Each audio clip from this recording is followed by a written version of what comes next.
มันร้างดนเลยเนาะมันร้างดนแล้วน่าเสียดายพี่น้องทางในเขาติดตากระโหล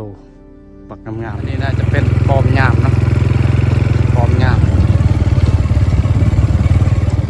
กล่องตัดเมื่อกี้พี่น้องนี่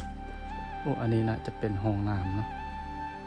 มาทางที่ต้องเข้าไปเบิ่งก่อนแหละพี่น้องเดี๋ยวมาลุกดูเด้อโอ้โห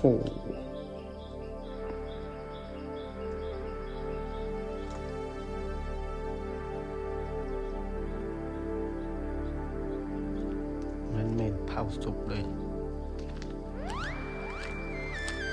จะคูงานอีกยังพี่น้องโอ้โหความกว้างนี่สาเหตุที่ล้างกะเมื่อหลายปีก่อนเนาะหัวห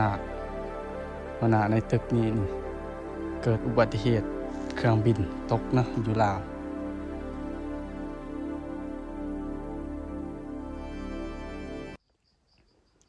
กราบทักทายสบายดีพ่อแม่พี่น้อง FC เบิร์ดสู่คู่สู่คนเนาะบอกว่าจะเป็นทางภายในหรือต่างประเทศกายยินดีต้อนรับเข้าสู่สองบ่าวคุณคือเก่าพี่น้องตอนนี้บ่าวคุณอยู่ที่เมืองสนามไทรเนาะบ้านหาดไทรสูงมื้อนี้กะว่าสิมาสำรวจตึกห้างเนาะหรือว่าตึกร้างพี่น้องถ่ายหมู่บ้านเนาะเขาจะทิ้งร้างประมาณ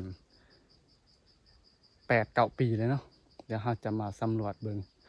ท้ายพี่น้องเบิ่งให้พี่FC เบิ่งเนาะว่าเป็นจังได๋เฮาก็แค่ทางผ่านไปหน้าเนาะแล้วก็เห็นแบบมันแปลกดีพี่น้องแต่ว่าอดีตก็บ่จักสิว่าจังได๋บ่ฮู้มันเป็นจังไดเนาะแต่ว่ามาเบิ่งตึกร้าง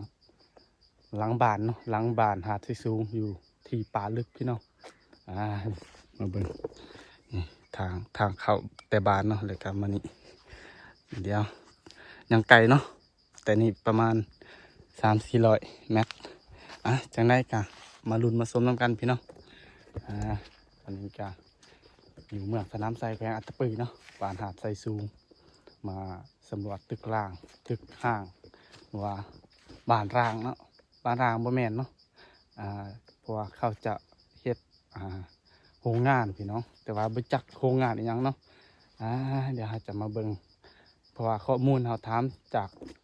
คนแถวบ้านเขาก็บ่ค่อยฮู้เนาะเดี๋ยวจะพาทุกคนไปเบิ่งไปชมกันเลยโอ้โหเลขรถหลาย